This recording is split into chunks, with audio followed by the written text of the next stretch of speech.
সাংগঠনিক বৈঠক ও সমর্থনী সভায় কদমতলায় তৃণমূল সাংসদ সুস্মিতা। 2023 সালের ফেব্রুয়ারিতে বিধানসভা নির্বাচনে ঝড়ো প্রচার তুললেও বর্তমানে প্রচারে তেমন জুলুস নেই রাজ্য তৃণমূল কংগ্রেসের।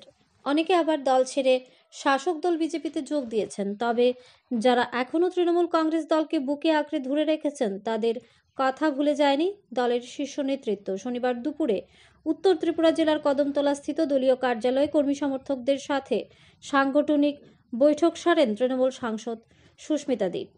করেন একটি সমর্থনী সভাও। এদিন সাংগঠনিক বৈঠকে দলীয় কর্মী সমর্থকদের উদ্দেশ্যে দীর্ঘ আলোচনা রাখেন সাংসদ। সাথে কদমতলা কুর্তি বিধানসভা কেন্দ্রের বিজিত প্রার্থী কংগ্রেস প্রার্থী মোহাম্মদ নুরুল হক চৌধুরী ও তার ভাতিজা ও বরজলা কেন্দ্রের বিজিত প্রার্থী প্রাক্তন কংগ্রেস প্রার্থী তাপস দাসের হাতে দলীয় পতাকা তুলে দিয়ে তাদের দলে বরণ করে নেন সাংসদ সুস্মিতা দেব। সাথে উপস্থিত ছিলেন জেলা তৃণমূল কংগ্রেস সভাপতি বিমল নাথ, তৃণমূল কংগ্রেসের মহিলা নেত্রী পান্না দেব সহ অন্যান্যরা।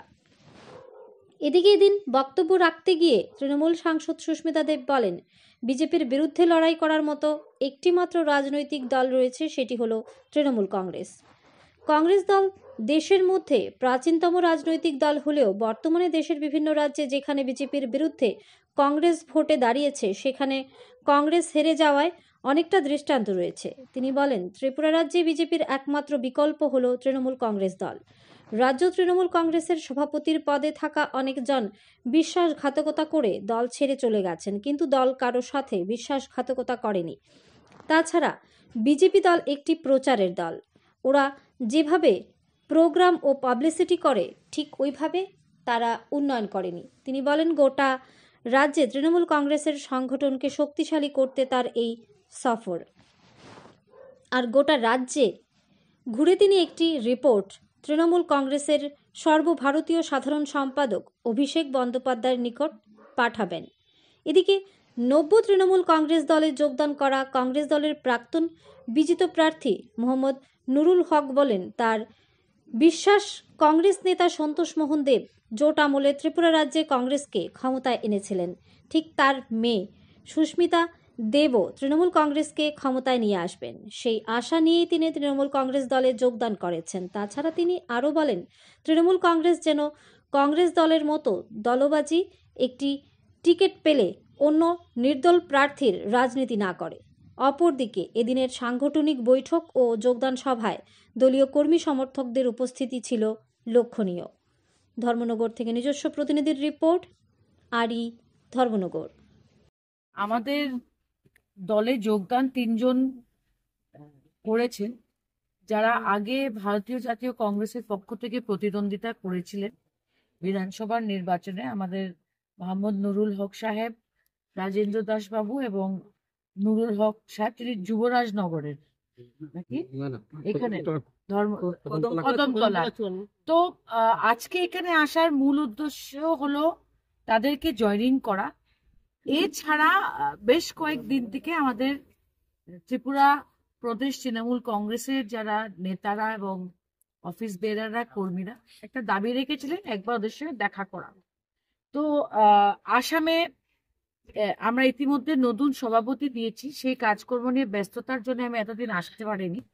আমি আজকে এখানে এসছি, কিন্তু আগামী দিনে আগরতলা সহ সাউথের দিকেও যারা তৃণমূল কংগ্রেসে আছেন, কাজ করতে ইচ্ছুক, তাদেরকে নিয়ে বসে একটা আলোচনা করে আমার উদ্দেশ্য একটা রিপোর্ট আমাদের ন্যাশনাল জেনারেল সেক্রেটারি অভিষেক বন্দ্যোপাধ্যায়কে দেওয়া।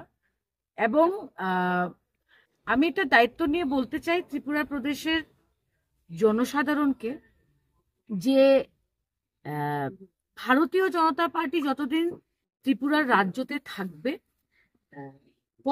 পত্রিকাতে আপনাদের মনে হবে যে ত্রিপুরা রাজ্য এগিয়ে যাচ্ছে, কিন্তু সত্যি বলতে গেলে সরজমিনে আমরা দেখতে পাচ্ছি যে ভারতীয় জনতা পার্টির প্রোগ্রাম বেশি হয়, পাবলিসিটি বেশি হয়, কিন্তু সরজমিনে আমার মনে হয় না সাধারণ গরিব মানুষ বা মিডল ক্লাস, লো মিডল ক্লাসের মানুষরা খুশি আছে। আজকে মূল্যবৃদ্ধির কোনো সীমা নেই, বেরোজগারি বাড়ছে এই দেশে। যারা ডলার আর রুপির এক্সচেঞ্জ রেট নিয়ে প্রাইম মিনিস্টার মোদী এত কথা বলতেন, আজকে কোথায় ডলার আর কোথায় আমাদের রুপিস। এছাড়া আমি মনে করি যে হরিয়ানা আর মহারাষ্ট্রার নির্বাচনের রেজাল্টের পরে ভারতীয় জাতীয় কংগ্রেসকে নিয়েও মানুষ এখন চিন্তিত যে ওরা কতটুক লড়াই করে বিজেপিকে হারাতে পারবে।